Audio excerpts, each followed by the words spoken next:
Je retrouve Richard Latendresse à Washington. Alors, Richard, on peut dire aux grands mots, les grands moyens, le président Trump qui mobilise la puissance militaire et médicale américaine pour produire un vaccin contre le coronavirus d'ici la fin de l'année.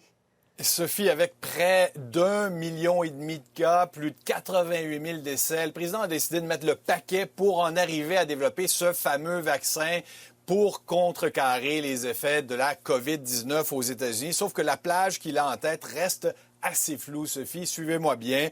On se trouvait dans les jardins de la Maison-Blanche et le président a avancé, et je le cite, qu'on pourrait avoir un vaccin d'ici la fin de l'année, peut-être même avant, peut-être au début de l'année prochaine. Pas tout à fait clair, Sophie. Cela dit, il est encouragé par des progrès, dit-il, spectaculaires. Il parle d'une bonne coopération internationale, sans expliquer pourquoi et comment, toutefois, Sophie, les chercheurs parviendraient à considérablement réduire le temps de production d'un tel vaccin. Vous savez qu'on a habituellement 12 à 18 mois comme vision pour développer un vaccin de cette façon-là. Et même cela, Sophie, il fallait entendre le président relativiser l'importance d'un vaccin pour ses compatriotes. Écoutez-le. We hope to be able to do something by the end of the year or shortly thereafter. But again, you know, it's not solely vaccine-based. Other things have never had a vaccine and they go away. So I don't want people to think that this is all dependent on vaccine, but a vaccine would be a tremendous thing. And I will tell you, therapeutically or therapeutics, what's going on there is equally as impressive. Sophie, le président qui rêve encore d'une disparition miraculeuse de ce virus-là. Je veux juste vous rappeler à ce qu'on discutait ensemble hier. Rick Bright, cet ancien responsable de l'Agence de développement de traitement de vaccins contre le nouveau coronavirus, qui a affirmé devant une commission de la Chambre des représentants qu'il était très sceptique de parvenir à développer un tel vaccin dans l'année et demie qu'on s'est donné comme plage. Je reviens au président Trump. Richard, paradoxalement, il a aussi affirmé cet après-midi qu'avec ou sans vaccin, le pays allait rouvrir. Exact. Pas question d'attendre pour lui, Sophie. Je vous le dis souvent, là, il tient à un redémarrage de l'économie américaine. Le plus grand acquis, estime-t-il, de sa présidence. On lui a arraché avec ce virus-là.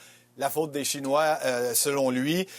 Il faut dire quand même que de nouvelles données économiques, celles du commerce du détail au cours du mois d'avril, lui donnent quand même raison. Écoutez, Sophie, là, un recul de 16 % des achats en magasin en avril qui s'ajoute à plus de 8 % au cours du mois de mars. Donc, la baisse sur 2 mois la plus forte jamais enregistrée dans l'histoire. Les économistes, toutefois, estiment être arrivés à une sorte de fond parce que tranquillement, à partir du début du mois de mai, on a vu les commerces rouvrir un peu partout à travers le pays. Cela dit, à entendre le président en début d'après-midi, Sophie, on comprend qu'il favorise là un démarrage, une reprise des activités, peu importe le risque. Écoutez d'ailleurs la réponse qu'il a servi à un collègue qui lui demandait s'il n'était pas inquiet de voir les écoles rouvrir et les enfants revenir à la maison avec le virus, risquant de contaminer leurs parents ou leurs grands-parents. I'm concerned about everything, and I'm also concerned about our country. Our country has to get back. And, you know, what you're talking is when you are doing what we did with the shutdown, that causes death also. It causes massive depression. It causes drugs. It causes suicide. It causes a lot of problems also. No, our country has to get back to work again. And you see that just looking and reading everything that's happening. Our people want to get back.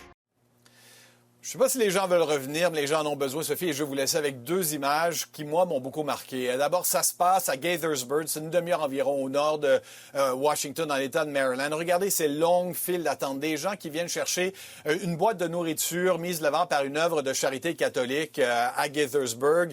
Et on retrouve dans ça du poulet, de la viande hachée, du poisson, 5 pommes, 5 oranges. Ça vous donne une idée, Sophie, que les gens ont besoin de tout. Et puis, on regarde du côté du Texas. Moi, ça me tient toujours à cœur parce que le Texas, c'est toujours très arrogant. Nous, on fait toujours les choses mieux et en plus grand qu'ailleurs. Mais là aussi, les besoins sont criants. Des files interminables de voitures, de gens qui se présentent à une banque alimentaire. Et encore une fois, du côté du Texas, on s'aperçoit là, de maintenir un filet social mince en se disant les gens vont sortir de leur misère. C'est vraiment pas facile ces jours-ci avec la crise qu'on connaît. L'important, c'est la solidarité. Hein? Merci beaucoup, Absolument. Richard. Bonne fin de semaine. Au revoir, Sophie. Vous aussi.